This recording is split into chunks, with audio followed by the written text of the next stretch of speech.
to improve the future prospect of the existing financial institution. But it must be stressed also that have shown resilience in the emergence of the current health crisis.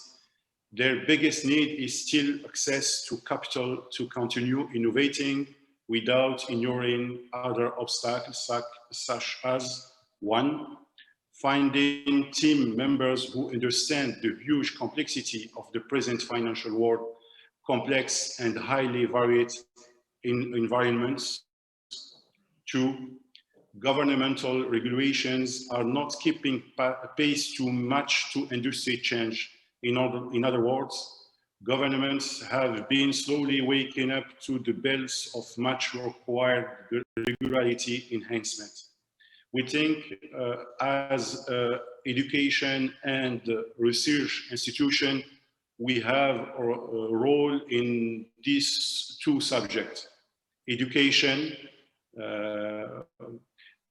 educates team members for companies like you, students of MBA finance program, to perform with these enterprises and to enhance and develop and to get strong effort to continue this transformation, and also with our research, because we work in this subject and we have to evaluate the policies and the government's action, and to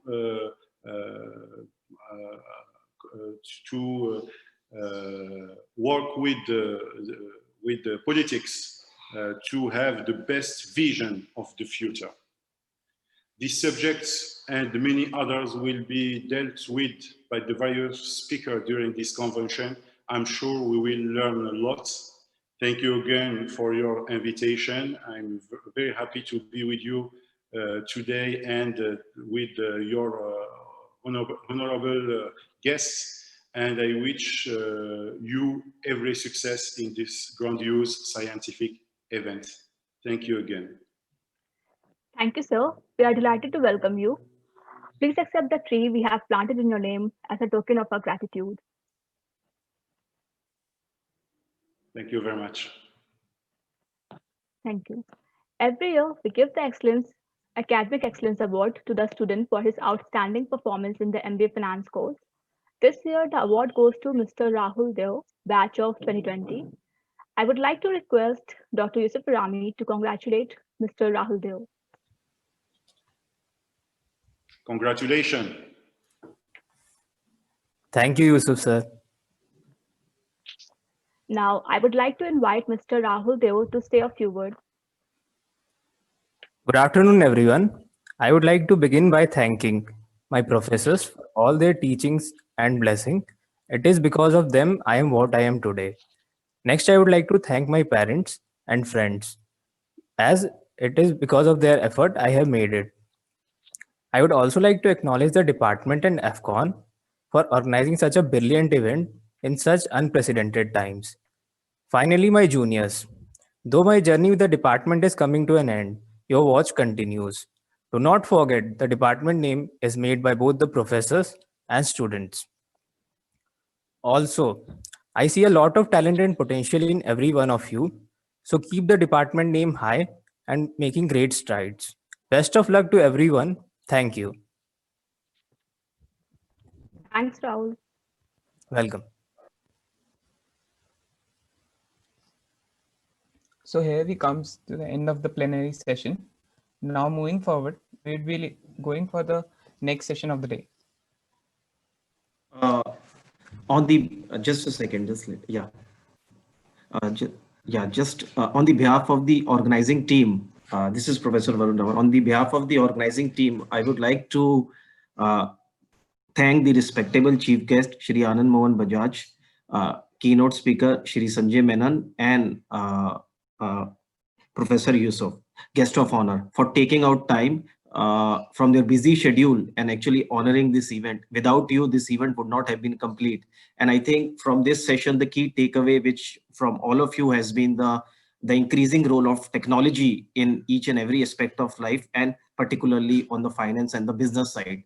And sir, even if we look at the capital markets, as the chief guest has said, probably in this COVID, the companies which have outperformed has also been the technology companies, especially the FANG stocks, if you see. So the growing role of technology cannot be taken away. And I think it's a very good session for students to actually move more towards technology and call them technologists rather than just finance guys.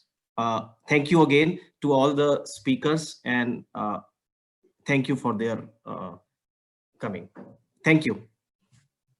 Yeah. All right. All the best. Thank you very much. Thank you, sir. Thank you. Thank you, sir. Thank you. Thank you. Thank you. And I can take leave. Thank you so much. All the best. Thank you.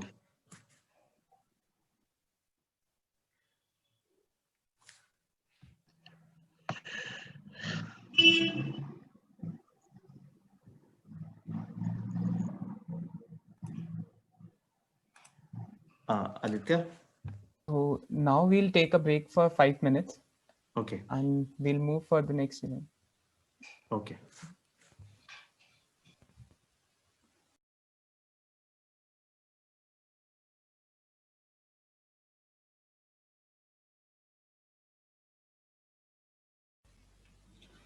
Guys, we will start our next session at 3:15.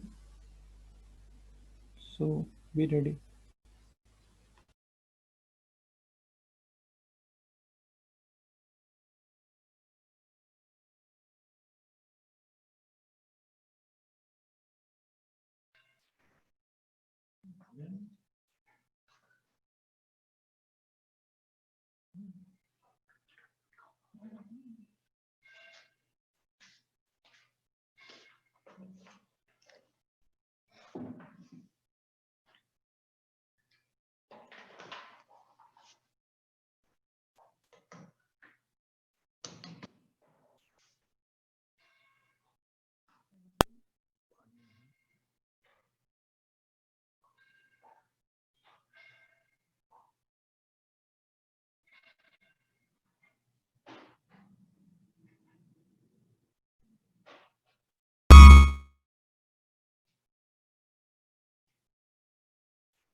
Varun, are we starting the session? Yes, sir. Just Yeah.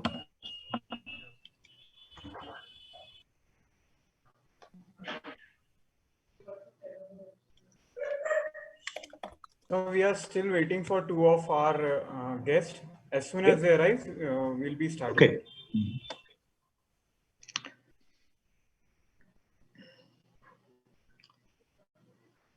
But you have to record everything and dump it on. When will you dump it on YouTube? by tomorrow morning we'll upload it. ठीक है करके ना and Welcome, Professor Florent. Hello. Hello, how are you? Yeah. How are you? Good morning, Professor Florent, and Thank you. welcome to the conference. And thank you for accepting to be chair of our session on the startups. It's a pleasure. Yeah. Again. So you're coming from your class so early in the morning? Yeah. I taught in a financial modeling class in Munich. Okay. Online. Mm-hmm. Everything is online now. Yeah, everything is online, but it's convenient because I can travel very fast from Munich to Delhi in only 1 minute. How is that city that you had that incubation center close to the school? Is it doing well? Yes. Because we are setting our incubator now very actively, and I'll speak to you separately about how this incubator could be linked with your side, and also how students on your side can also use our incubator now, the resources. Okay. Do it after maybe next week or so. Yes, of course, yes. Sir, can we start? Yes. Thank you. Ladies and gentlemen, we will now begin with our concluding session of the convention. Being an entrepreneur, opportunities and challenges. We are honored to welcome Professor Florent Deasting, Vice Dean and Director, Development and Innovation, ESC Power Business School, who will be the chair of the session. Florent is in charge of development. Dr. Florent is in charge of development and strategic planning at ESC Power. He is also in charge of international accreditation and institution relations. He was the research dean for 3 years and the head of the finance department for 3 years. Currently, he is full professor in finance and economics to ESC Power School and visiting professor for Wichita State University, Munich University, and Delhi University. Professor Florent has published research papers in finance with Professor Sanjay Sehgal and Professor Monish Kumar. He has been working very closely with DFS, helping develop the program track for students. We welcome you, sir, with a tree planted on your behalf as a small token of gratitude for taking the time to join us. Thank you. It's again a pleasure to be with you, even if this year it's online. I was in Delhi many times for the annual conference, and it's always a very good moment to share with everyone. Also, I'm very happy to participate and to chair this session on being entrepreneur, opportunities and challenges. I think it's a very important topic for students because it's a very important way to explore for students to improve their knowledge and also to create their own job, their own solution, and to really be an entrepreneur. Yeah. Thank you, sir. Now, let us welcome our panelists for this session. Firstly, it's our privilege to welcome Mr. Saurav Gandhi, co-founder and CEO of Buno Finance. Buno Finance isn't just credit building. Buno Finance is India's first credit building platform for blue-collar workers. He has around 10 years of industry experience in the lending world across geographies. He has previously worked in big banks like American Express and Citibank. In his last corporate role, he was the director of credit risk for PayU's 3 geographies. India, Poland, and Colombia. He has expertise in credit risk management, credit underwriting, data analytics, product management, and stakeholder management. His vision is to extend the reach of credit to every household in India. Sir, as a token of gratitude for letting us host you, we have planted a tree on your name too. We welcome you heartily, sir. Thank you so much. It's an honor and it's a pleasure to be with you guys. Thanks DFS team for organizing it.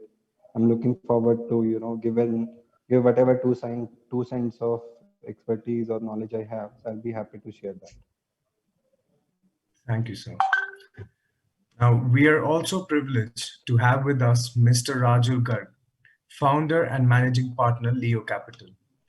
Rajul is an entrepreneur turned investor.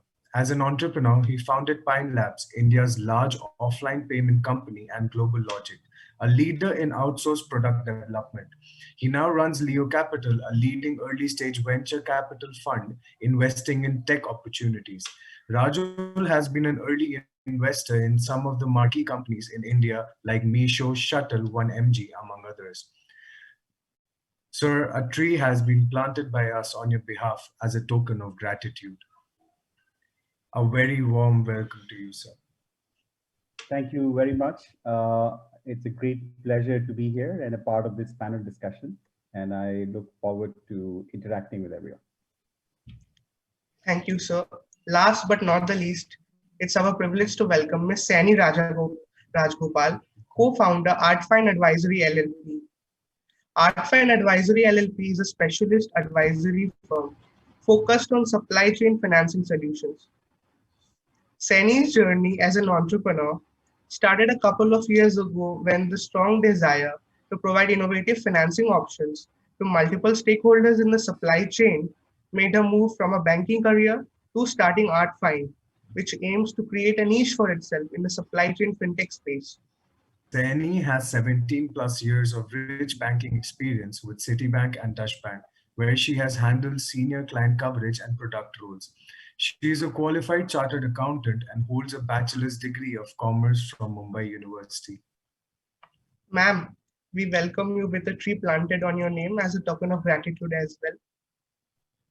Right, thanks a lot. I think it's an honor to be part of this convention.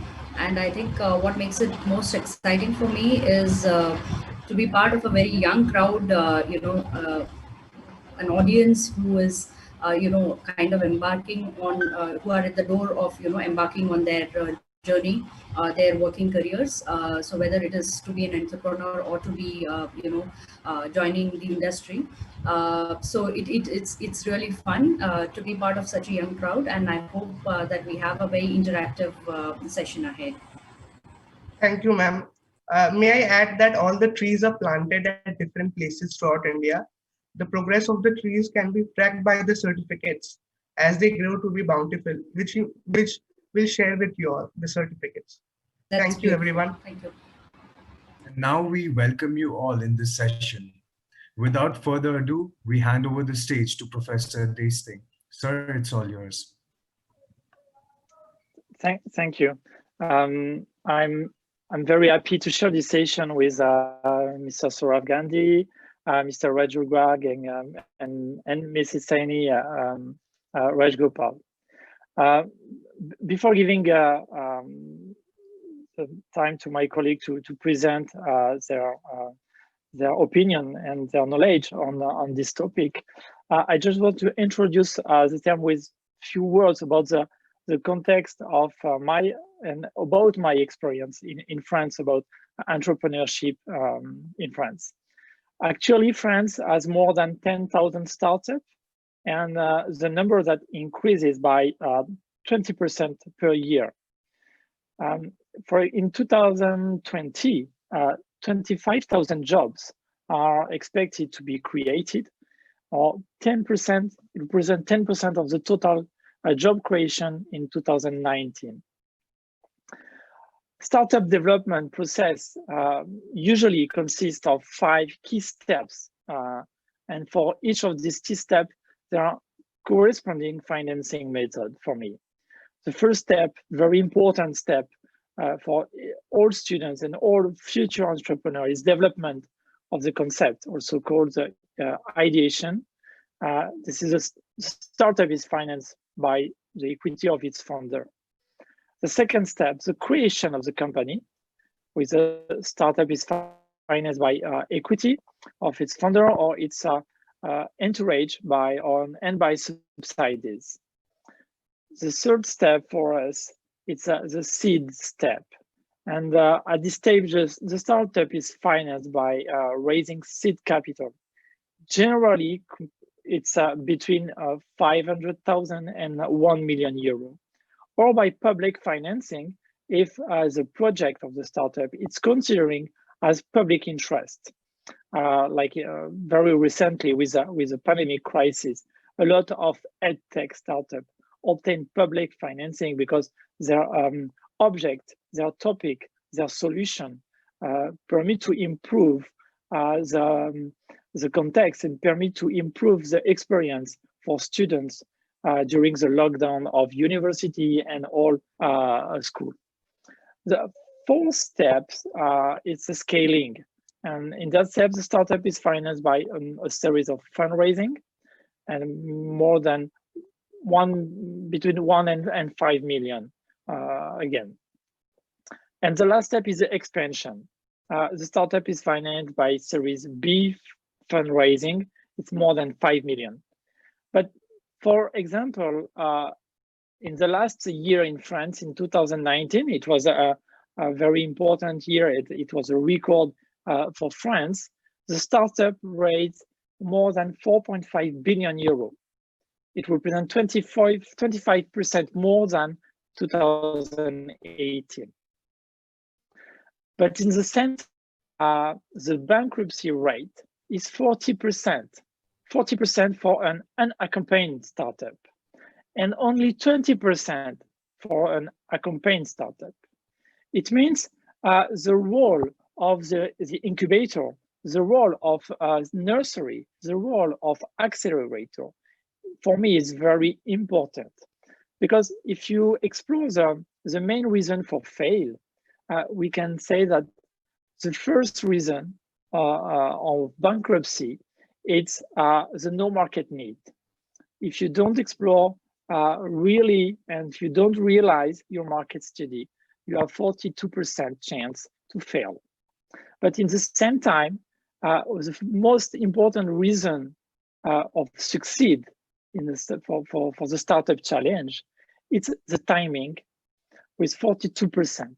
The same percentage, if you take your time, if you consider all help you need and you can obtain with different structure, you have more chance to succeed. In France, for entrepreneur, we have different categories. But for example, for students, the government in 2014 created a specific status role called student entrepreneur. It means students can work on their studies, like for their bachelor or for their master, and in the same time, they are hosts in incubator, in universities or business school incubator. In our case, for example, we share our incubator with all structure present on our campus. It means the public universities, private engineering school, private business school use the same incubator. And I think as in other countries and as in India, we can have also different other structures like accelerator, like a station F. And I don't know if you know the station F in Paris. It's very, very popular to help entrepreneurs after their study. It was important for me just to take a few words to place the context of these topics. And now I would like to exchange and to have the opinion of the other panelists about this very important question on the entrepreneurship as a challenge opportunities and or risk.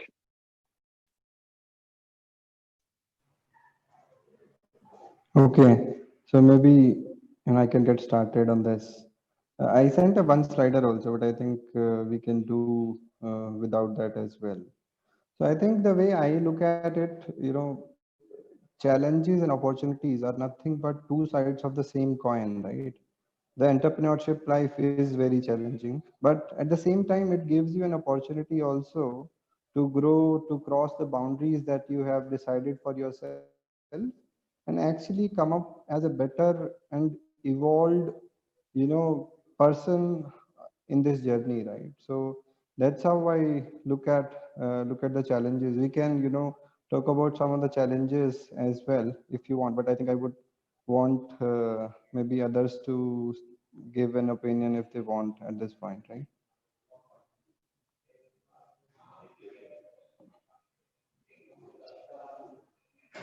Thank you. Mr. Rajul, I think your microphone is turned off. Yes, sorry, I had put myself on mute and I forgot to unmute myself. Thank you. I think what I'm going to do is probably use a couple of slides, just to make a couple of points. I think the student team had asked me to do that, and I'll go from there. So probably like 5 minutes, but I think hopefully that'll be okay. So I think, the team has already done a very good job of introduction. So I'm not going to make one more introduction, but I think I will fit my role currently into the framework, that represented.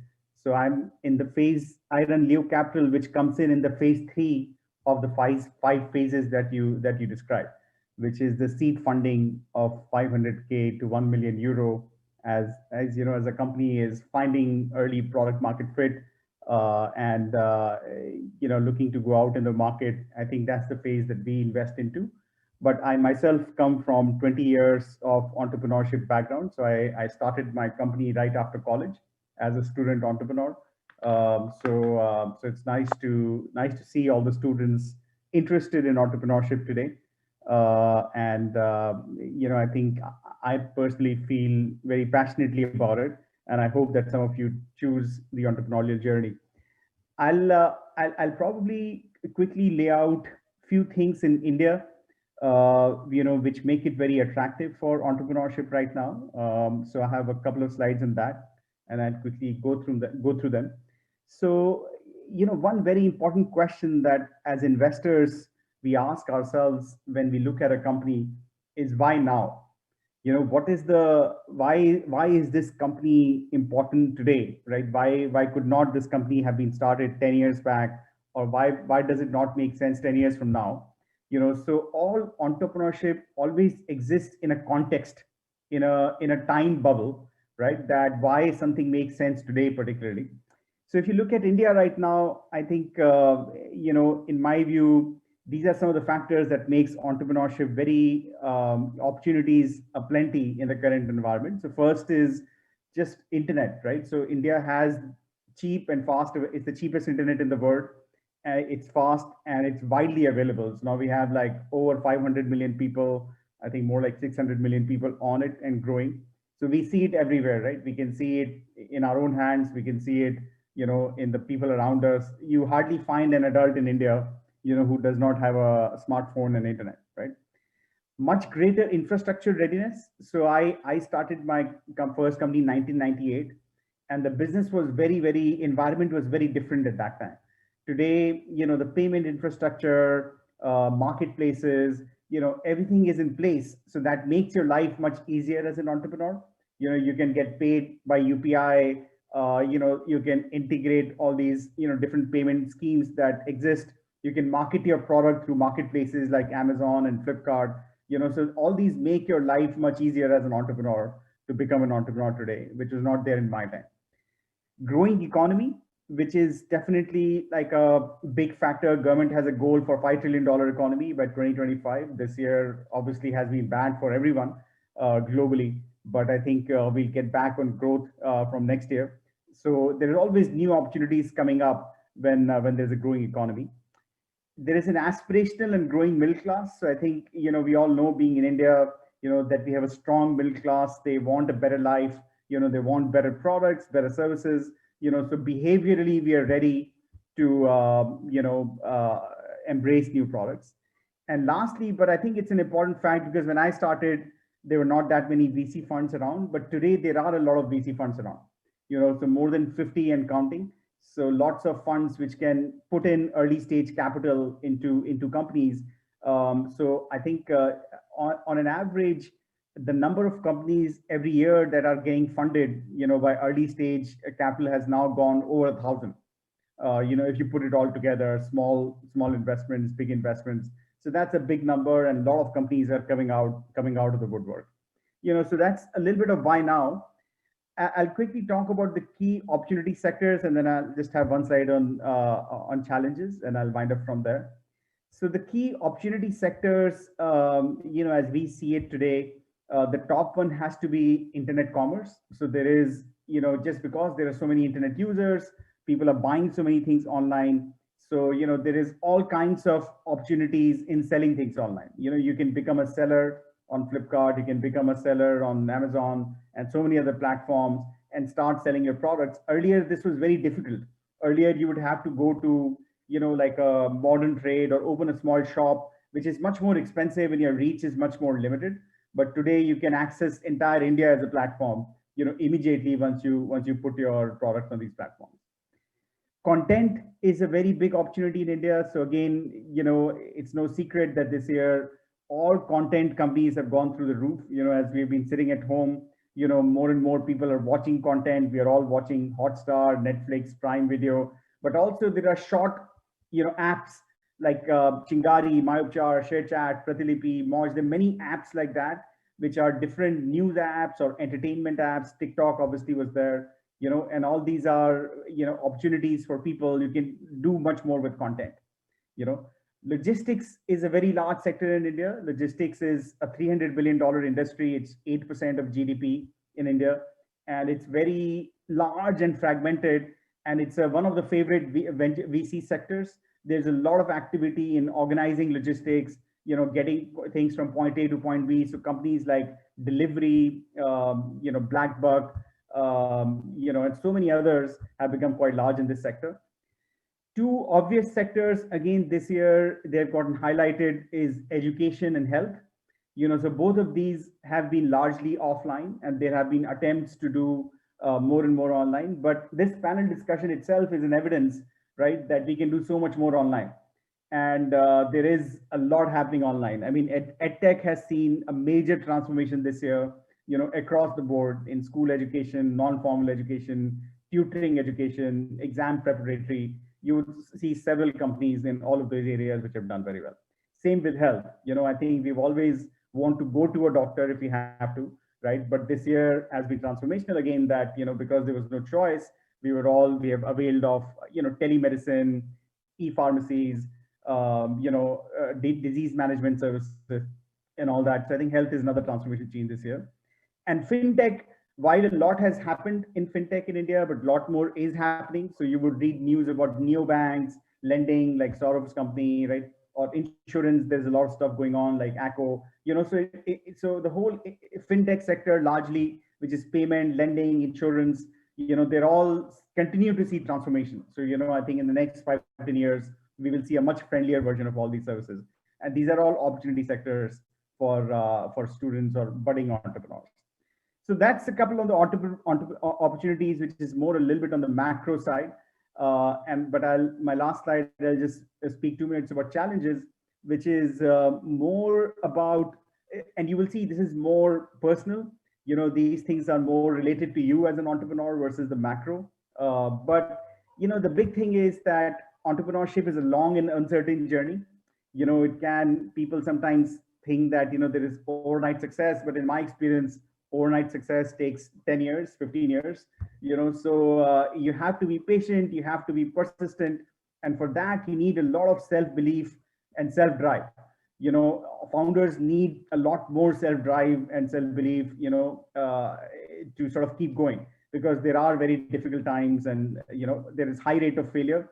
I think you mentioned 40%, which don't go to a venture studio.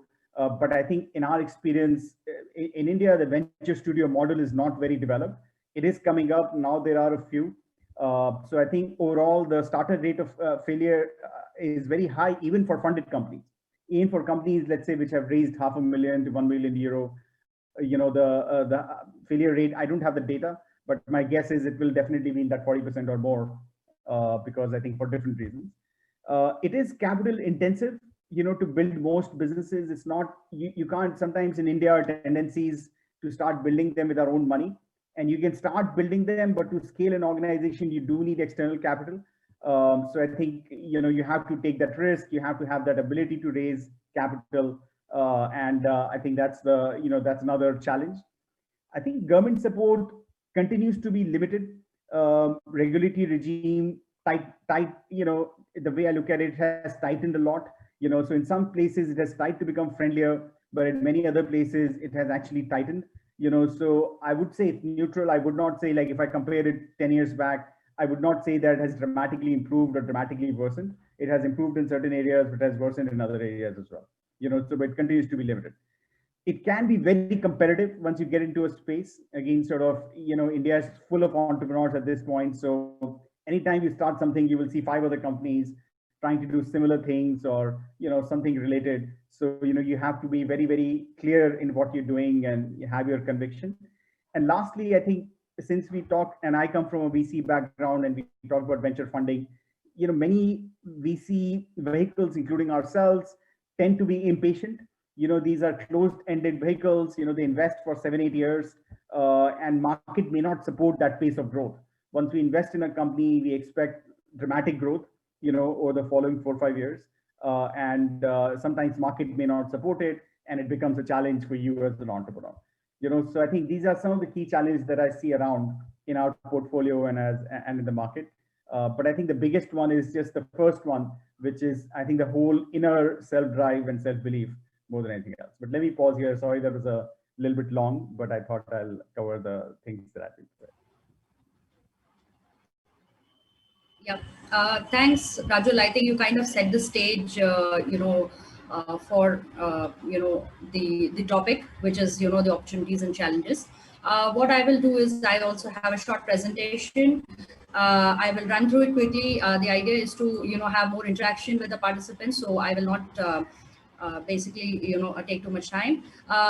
Is my screen visible? Just one second. Yeah. Are you able to see my screen? Yes, ma'am. Yes, sir. Okay, great. Sure. Yeah. So basically, before I start off, a very quick introduction into my firm, what it does. So Artfine Advisory was kind of founded by 3 of us. All 3 are ex-bankers.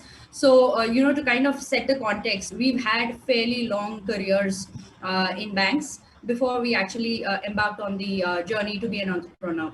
So to that extent, I think we also come with a lot of the experience that comes from, being part of larger organizations.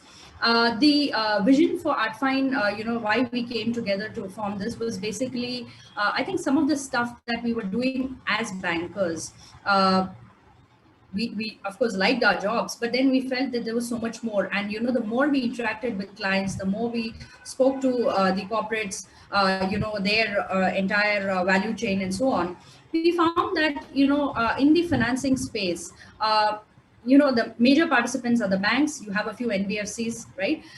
And then now you have the fintechs. And what we found is that there was a kind of a glaring gap in terms of what products were available and what actually the companies required. And that is where we felt that you need innovative structuring, and that too, supply chain as an area really attracted us, because there are multiple stakeholders here. Anything which is related to the supply chain for a corporate becomes kind of integral to their entire business, right? Because it's part of the trade chain. You have a vendor, you have the company, you have the distributor, so, and then you have the ultimate consumer. So it basically kind of shows the entire value chain. And what we felt is, instead of only the dependency on the traditional banking channels for this? Can we create new funding structures where you can have a capital market instrument and basically you can have an investment opportunity into supply chain financing? So that was the whole crux which kind of motivated us to form this firm. The idea was to start off with an advisory firm and then move on to, kind of establish proof of concept and then move on to have our own lending vehicle, and also to create a marketplace platform where you have all the stakeholders coming in and kind of participating in the supply chain financing process. So that's the background of ArtFind. We've been around for 2 years or so. Extremely exciting journey.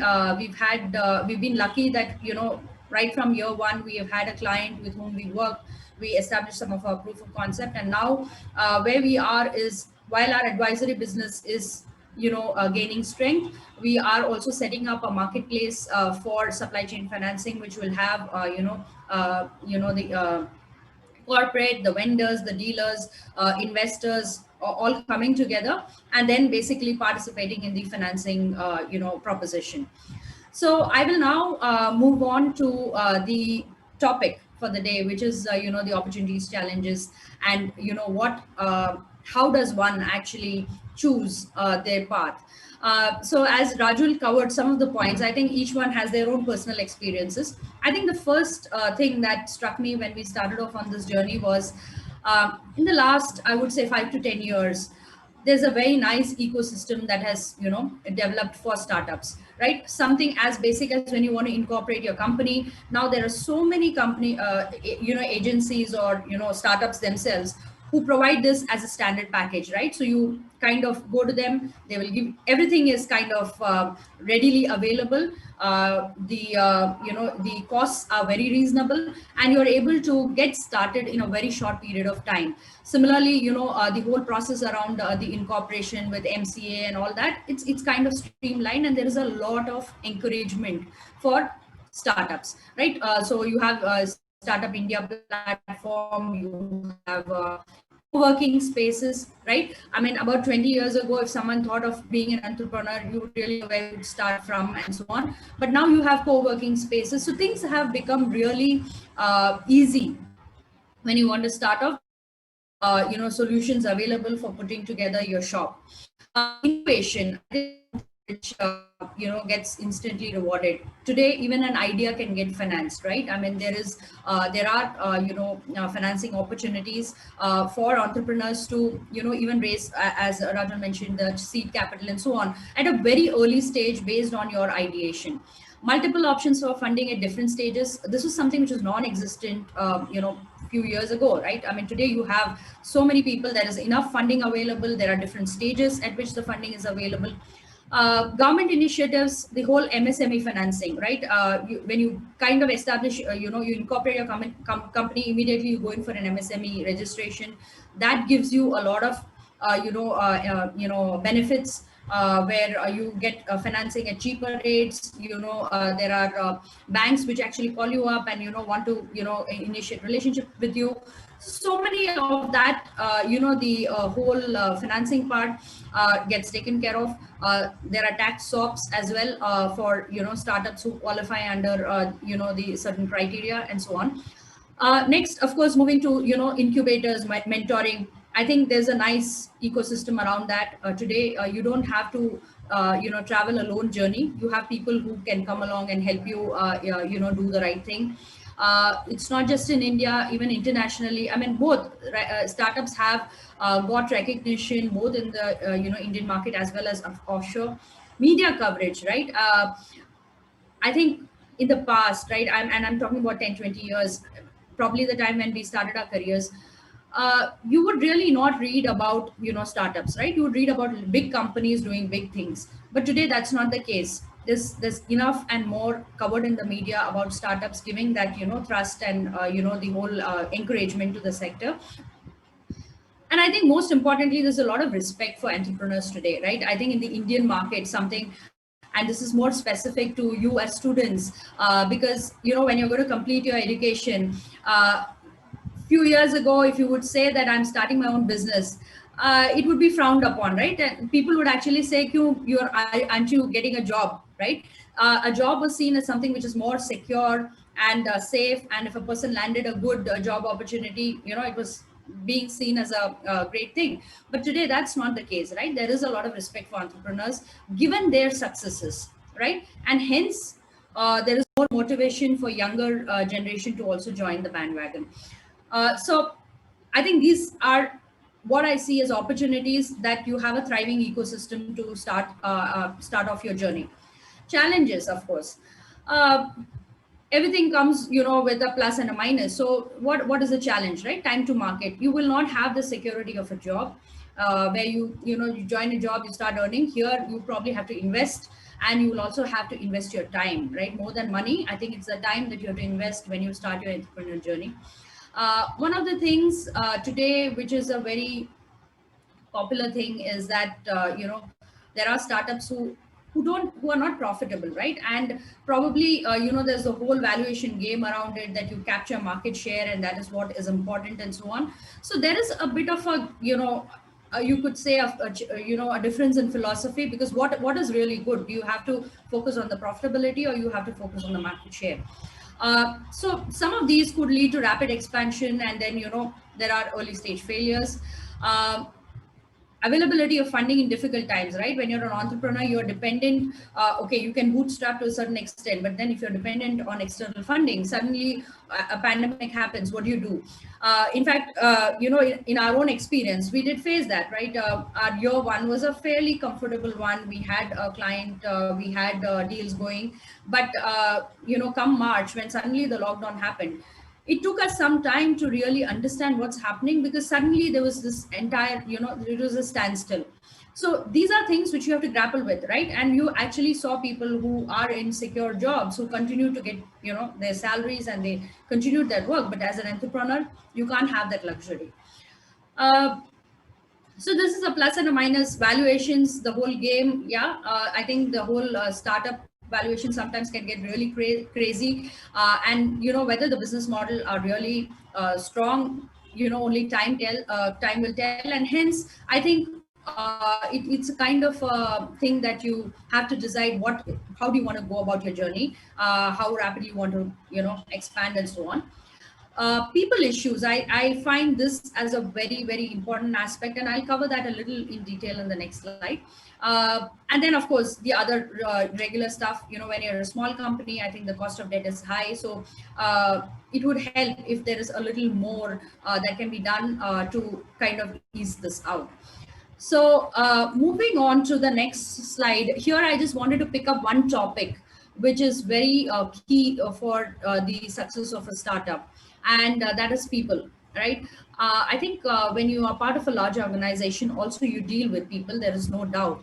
But here, but when you're in a company, right, you're working there, you have your seniors, you are given a certain scope of work, and then you're given certain direction.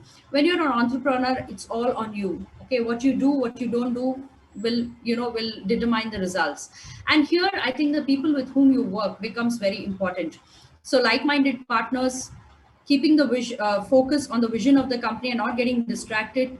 Role allocation and empowerment. This is something that we actually learned along our journey, where we found that everyone has their opinions, but then sometimes in order to get a work done, you probably have to give someone the lead for the role, and then empower them so that things move ahead, rather than kind of grappling amongst each other. Letting go, giving space, this is one very critical thing for an entrepreneur, because everything is always you feel you have to hold it close to your chest, because you've created it. Chalking out founders agreement, so that you have a very amicable arrangement amongst the founders. Hiring, building team of innovators, and motivating employees, and of course getting them to participate in the success of the venture. I think these are some of the things from a people's perspective that becomes very critical for the success of an entrepreneur. I will end there. I think we all know what it is to make the choice. We've seen industry leaders making the choice, and also giving the views. So at the end of the day, I have seen both sides of it. I will not say the employee part of it was bad, but I can certainly say that being an entrepreneur has been a very exciting journey just in the last 2 years for me, and I'm looking forward to many more exciting things to come. Thank you. Thank you. Yeah. So I sent a slide. Can someone share it over there? I think I'm facing some technical issues. Sure, sure, sir. I'm presenting it. Yeah.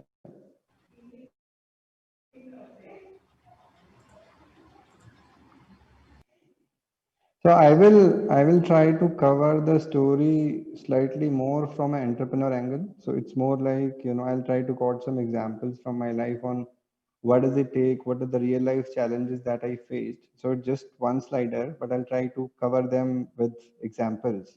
Right.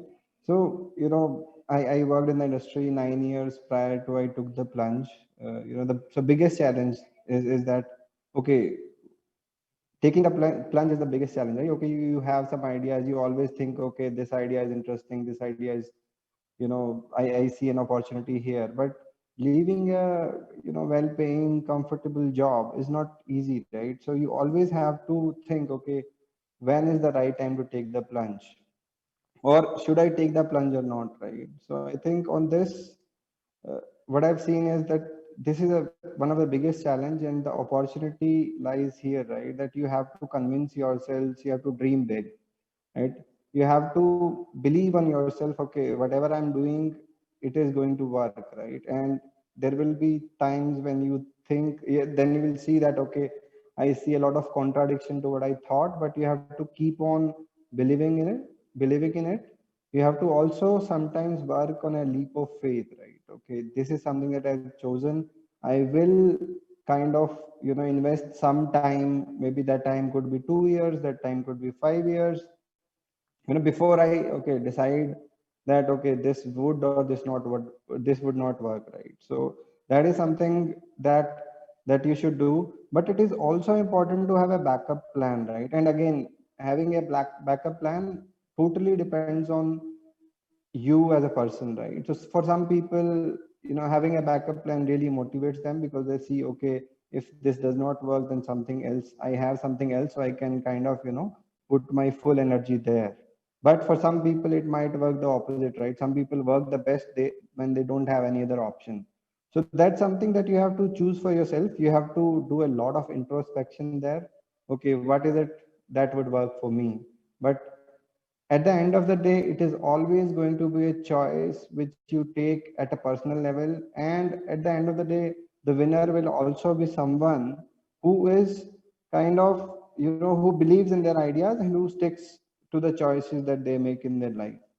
I think that's the biggest learning that I've seen, till now in my journey. It has been more than a year now. We started end of October 2019. Before that, was working in the industry. So the second challenge that I see is the funding, right? And especially this is especially true for first time founders. So what happens is, you would see a lot of news these days, right? Okay, this company raised 6 million seed funding and so on and so forth, right? You will see that in the news a lot, right? But it is not true. Most of those cases, 90% of those cases are actually serial entrepreneurs. So for a first time entrepreneur, the journey is not going to be that easy, and it will always, the funding will always be challenged. But it will be an interesting opportunity as well. You have to keep on trying, you have to keep on refining your stories, you have to keep on incorporating feedbacks, you have to keep on meeting multiple people. And in India, I think there's one more problem, which is, herd mentality also. For example, if today, say, edtech is in trend, right? So you will see hundreds of startups being funded in the same sector. But if there is some sector which is kind of, negatively impacted by COVID, say, so there'll be a lot of funding which will be drying up in that segment. And as Rajul mentioned, VCs fund also have to work with a limited time frame in mind, right? So they have their LP partners which they are answerable to. So they need to make sure that they are generating enough returns for the portfolio. So, but the impact on the entrepreneurs is that a lot of bets that are taken in the market, they're usually in herds.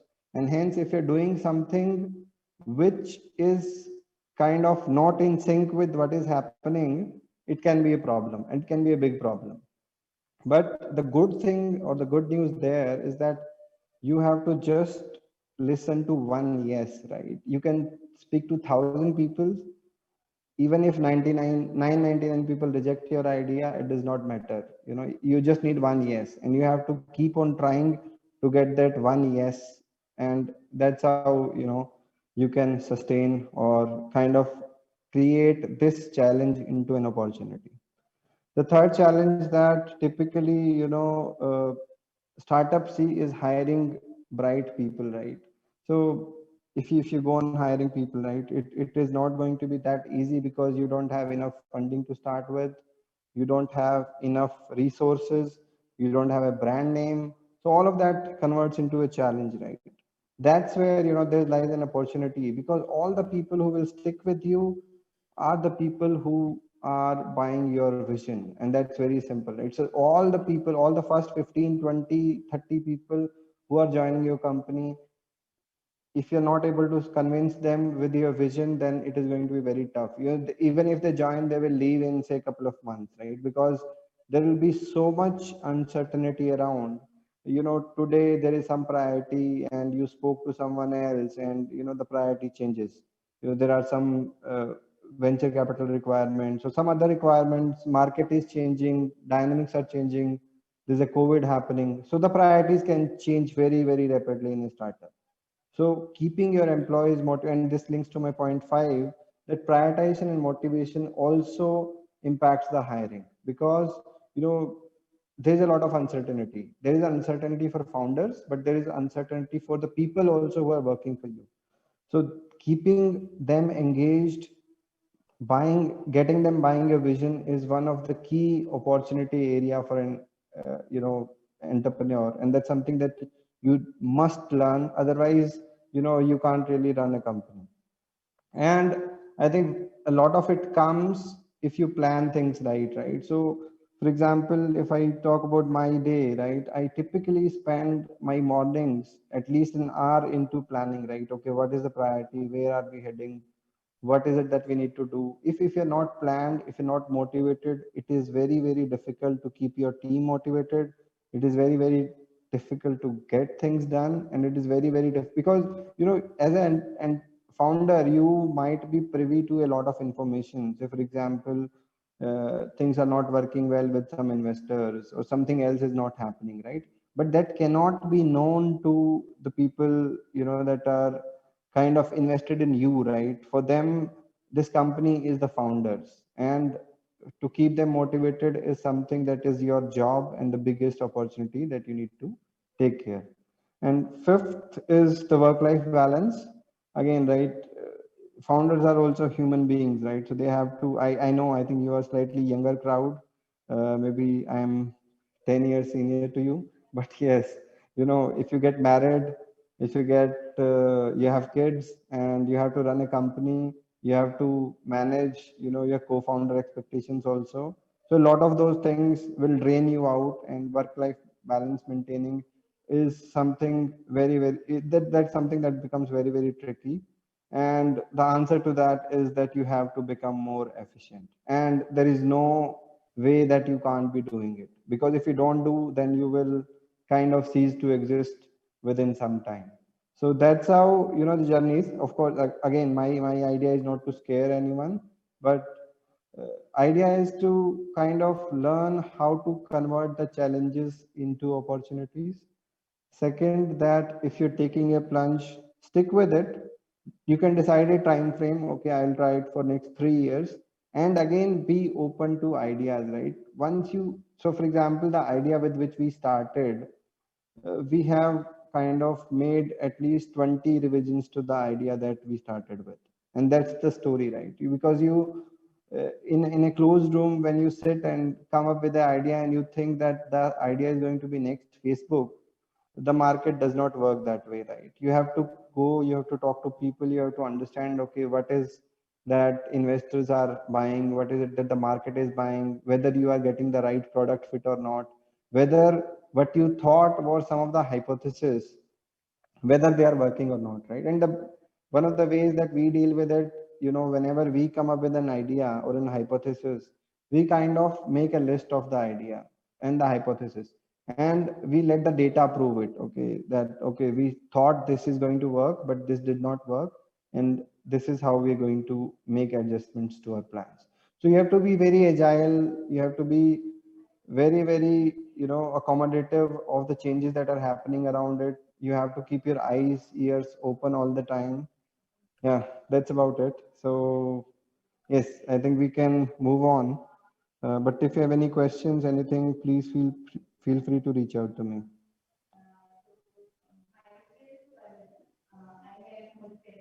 Thank you. I think now you can discuss with students. Maybe if there is a question. I follow on the chat that there is any question, and Mr. Rajul answers them, but maybe students can ask the question. You can take 2 minutes. I mean, I just gave a view. I thought we may not need time for answering all of them, but answering a couple of them. But please feel free to add. Saurav So we can read out the questions if you want. Why don't we start with the last one, which is unanswered, and then we move on.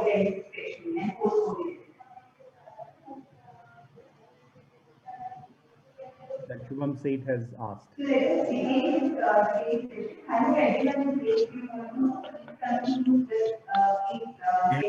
Request that muted. I think there is some kind of disturbance. Every attendee. Thank you. So Shubham is asking, nowadays when we are talking about Startup Bharat, we are looking for innovative ideas from the younger generation, but there are businesses which are operating at small scale, which have potential to go big via technology upgradation. What should be the plan and action to nurture the small businessmen as global entrepreneurs?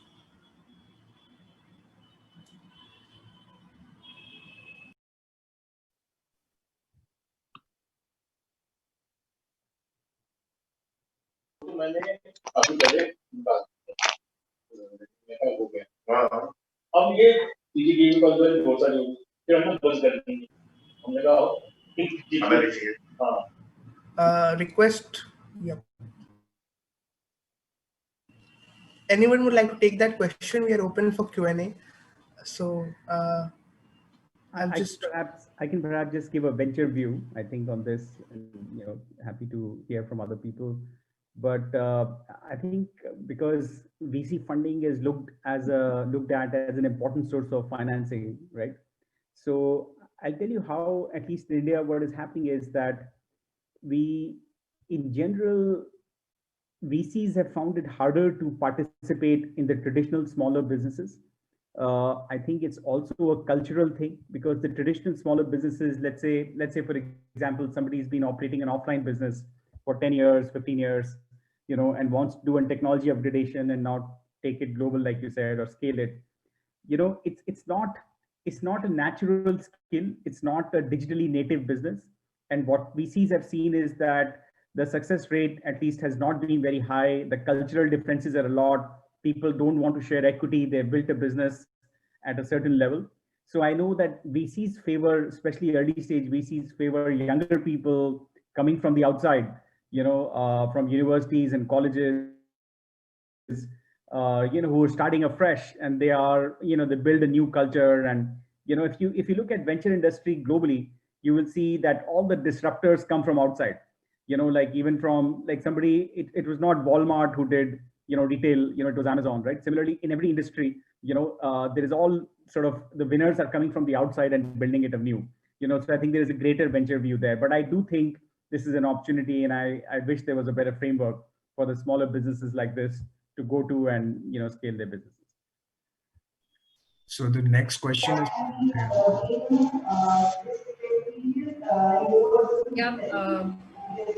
Yeah, this is from Sayantan, right? I can take that. family personality when one's comfortably adjusted to a regular monthly salary. What should one look out for if he is willing to take the leap to found a startup? Yeah, no, I think this is a very typical question, but it's the most important question, right? I think if you're, I mean, typically, especially if you're working and then you take a plunge to become an entrepreneur, the first thing that will hit you is the cash flow, right? Or rather the absence of it. So I think the most important thing to kind of look out for is, if like if I were to give my example, husband and wife, both of us were working. And so one of us took the leap to become an entrepreneur. So basically it kind of ensured that there is one revenue, income stream which is going, and then the other person is actually taking the leap to be an entrepreneur. I think the most important thing when you take the leap, you have to remember that the first few years, you have to have patience. And this was, addressed by Saurav, by Rajul. I think it's a very common thing because you are not going to get instant results, and at the same time you're not going to have the security of a monthly income coming in. So there has to be a certain mindset where you will be willing to invest your time and probably some of your money as well, your savings as well, into the business for a few years till it stabilizes. And then in today's scenario you can go in for external funding, but I think in olden times it was a continuous journey, right? So you really didn't have so many avenues to financing. It was only bank debt which was available. So I think from a economic point of view, it's very important to consider whether you have a backup for your personal needs, and also to set aside probably a part of your savings, right? Like for example, if you don't have a dual income in the family, then a certain portion of your savings has to be set aside so that you have that as your security. And then you kind of embark on your entrepreneurial journey. It also depends on whom you're partnering with. Like if you're not, you could go solo, you could have others coming in, and then you kind of pool in resources and then go about it. But certainly it is something that you have to think through, discuss with your family, get the their acceptance as well, and then move in, so that you move in with a wholehearted approach rather than trying to do something and then not liking it halfway, or rather you might still like it, but then from an economic point of view it may not be feasible, and then you kind of go back to jobs. It's fine to do that, but I think if you're really serious about your your business, your idea, it's better to have a well thought out plan for at least the next 2 to 3 years, if not longer, as to how you're going to manage your personal needs and the economic needs of the business. Thank you, ma'am. I can also maybe add 2 cents on it, right? The other way to de-risk yourself in this area is that you can start getting some early validation of your idea, right? You can start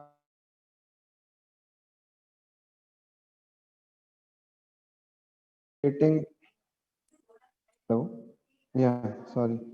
So you can start ideating, you can start creating your pitch deck, you can start talking to some people, and you'll get some early sense, okay, whether this is doable, whether this would work or not work. And also, right, India is currently doing very well in terms of the incubator programs also, right? So you can actually start get some early check also. There are a lot of, VC fund, early VC funds, they actually allow you, they will write a small check also for you. And then once you get your first check, that is where they ask you to resign from your current job, right? And that's what I also did.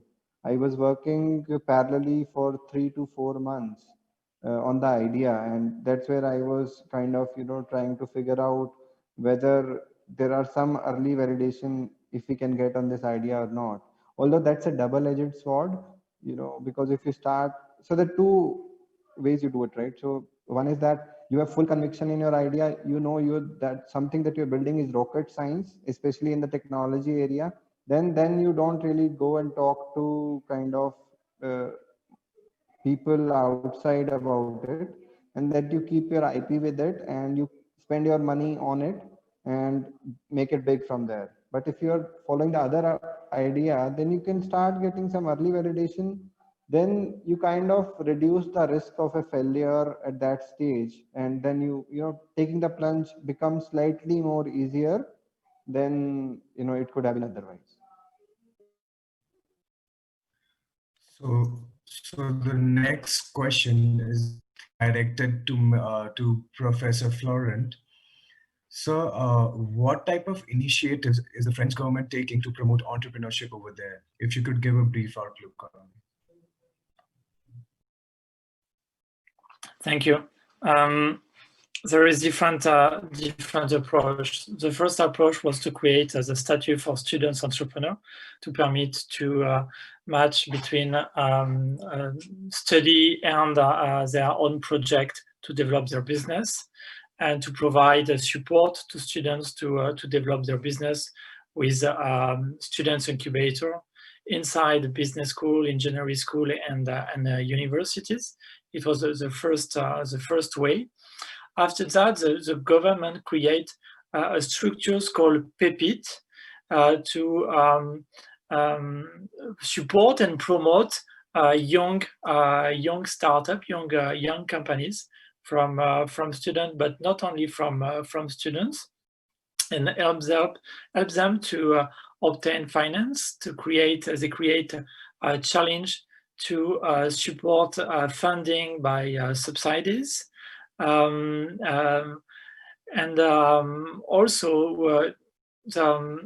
the network of incubator in France now are very developed, with a lot of private funding available for young entrepreneurs. But it's very recent, and for students, for the moment, the feedback and the results are not very important, but we can observe that the future will be very important for students. For example, in our business school, 2 years ago, we had only 2 or 3 students who wants to create their own business. And now it's 20-25 students per year we have to help to support in their project. Thank you for that.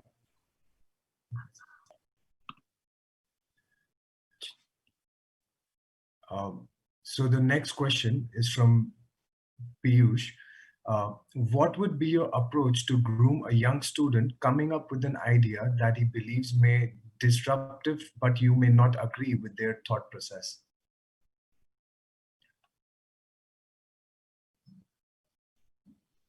So I can go. I think,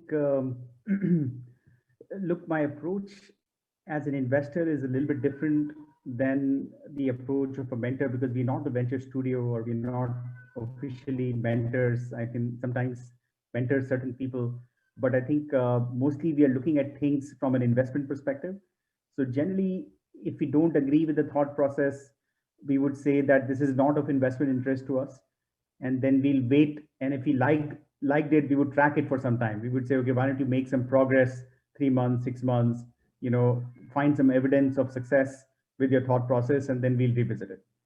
So that's what we would do. I mean, I think we would not want to change their thought process, because it's I think all the that's the whole sort of source of success, right? A different thought process and a different approach to a problem is very key to building new businesses. So I think that's what we would do. Basically, if we disagree, we'd give some advice, but ultimately say that we'll sort of wait for a few months and see more success before investing. Thank you, sir.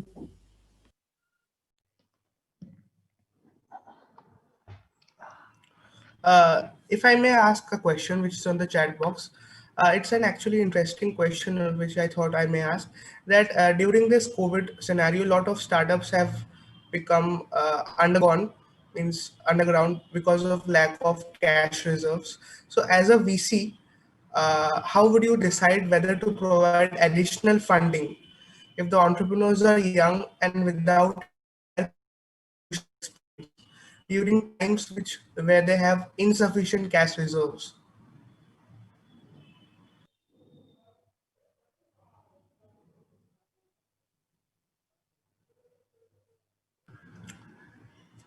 Ma'am, if you would like to take that question. Yeah, sure. So I don't run a VC, so I really I think Rajul is the most qualified amongst us to kind of say what would be the VC view. But I think the way I would look at it is, I think even from our own personal experience, uh, when the pandemic hit us, so thankfully we didn't have a, we are a pretty lean setup, and our business currently is more like an advisory, which also answers some of the other questions as to, how do you start off. So our whole approach to it was to actually establish proof of concept before we go in whole hog into investing into people, into infrastructure, into platforms, and so on. So if you're a little lean in your initial stage, it helps because then you don't have too many fixed costs. And if something completely sudden like a pandemic happens, you are still able to manage it without having too much of impact, because you don't have so many overheads. But having said that, I think very well many companies would have been in that situation when the pandemic suddenly happened, and especially if you're small and you are kind of just finding your feet in your business, it can be quite disturbing because suddenly your reserves have dried up.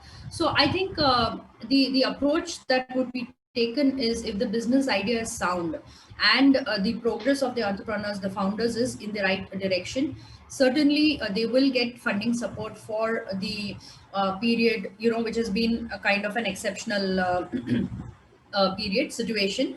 And certainly the VCs or the Ps, whoever have invested, would give them that time to actually tide over time and the resources to tide over the issue. I wouldn't think that there would be a sudden kind of withdrawal of the support. However, in the worst scenario, there could be businesses which have been completely wiped off because of the pandemic. So that is a difficult situation, and those are the risks which I think entrepreneurship brings with it, because you will really not have any assured source. You have to make your best attempt, and you have to be prepared for some of those consequences, which is why financial planning, stress testing your model, all that becomes very important, to kind of basically provide for situations like these. I guess if I can add just quickly, I think since you guys are all students of finance, so I'll bring in an economic concept of sunk cost and opportunity cost, right? So I think general VCs look at that, and I think, let's say we're sitting in April, May, the pandemic has happened, then whatever has happened is kind of sunk cost, right? Like, let's say I've invested $1 million in a company, and you were going well, but the pandemic has hit and it's gone, things have gone bad. Then I would look at that as a sunk cost, right? But let's say if you're asking me for an additional $500,000, right, to survive, and that's an opportunity cost, right? So I would then really strictly look at the future, right? I would say, okay, is this $500,000 enough for this company to go from this point in April, let's say, to survival and beyond? So I would not do it to save my first $1 million, right? Because I think that's sunk cost, and that's the most common mistake in finance, right?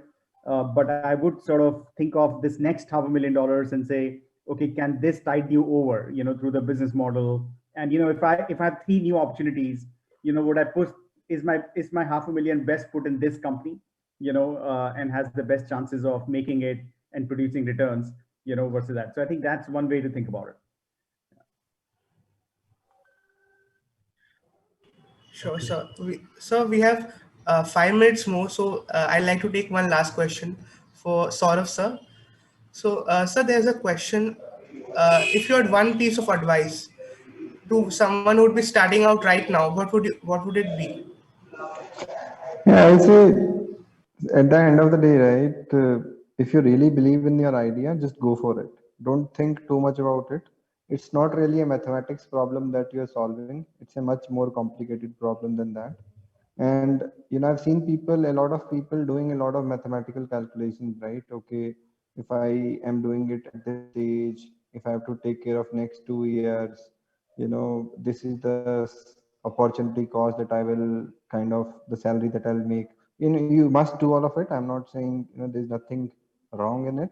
You must do it, but eventually the call that needs to be taken will come from the softer aspects and your core belief in your ideas. I think that's something, if you're truly convinced about what you're doing or what you're planning, do your market survey, do your research, do your planning, but just do it. I mean, if you are really passionate about something, worst case, you will not have the regret that, okay, I wanted to do it but I didn't do it.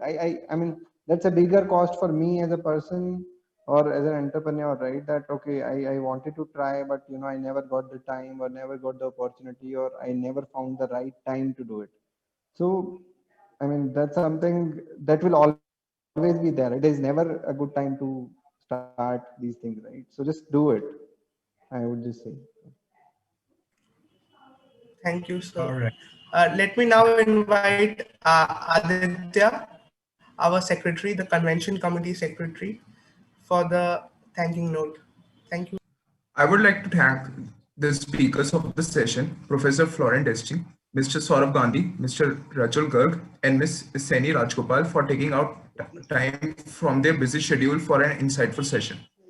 Thanks to our head of department, Professor Sanjay Sehgal, Professor Munish Kumar, and Dr. Warren Davar for making this event happen. I would also like to thank the DFB administration staff, specifically Mr. Y.M. Dua, for helping us out. Thank you all the professors, students, delegates, and speakers for joining us at the event and making it such a resounding success. Thank you.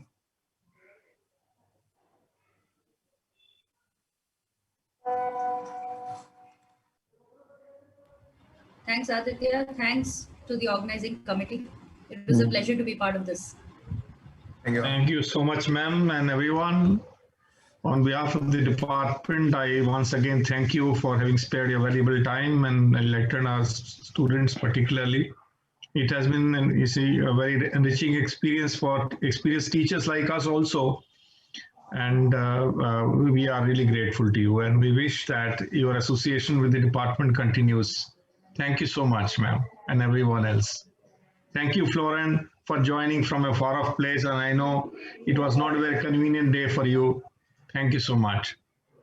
Thank you all. Thank you. Thank you all. Would like to say something.